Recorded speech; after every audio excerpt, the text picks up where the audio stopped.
নামাজ, সুবহানাল্লাহ। মুসলিম পরিবারে জন্মগ্রহণ করে নামাজ পড়েন না কেন? নামাজ কি হুজুরদের উপর ফরজ? বলেন। আপনার বয়স কি 10 বছরের নিচে? তাহলে আপনি নামাজ পড়েন না কেন? ফরজ মানে কি? আপনি ইচ্ছা হইলে করলেন, ইচ্ছা হইলে করবেন না, নাকি এটা ফরজ? ফরজ হয়তো বুঝেন। ফরজ কি? ওই যে প্রত্যেক রাতে যে মেয়ের সাথে খষ্টি নষ্টি না করলে আপনার ঘুম হয় না, ওইটা হচ্ছে ফরজ। স্কুলে কলেজে গিয়ে মেয়েদের সাথে অ্যাফেয়ার্স করা, ডেটিং করা, এই পাবজি খেলা, আমাদের সবার উপর এখন ইউটিউবিং, ফেসবুকিং ফরজ।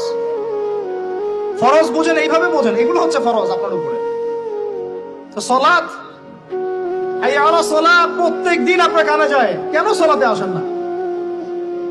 হাইয়া আলাল ফালাহ আপনার আমার কানে যায়, কেন সলাতে আসেন না? কখন সলাতে আসবেন? ছোট ভাইরা কখন সলাতে আসবেন? যখন আপনার বয়স হবে 50,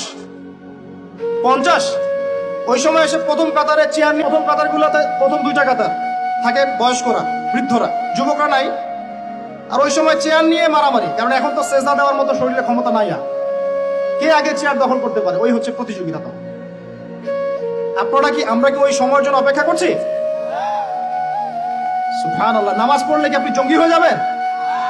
নামাজ পড়লে আপনি কি মানবতা বিরোধী অপরাধী হয়ে যাবেন?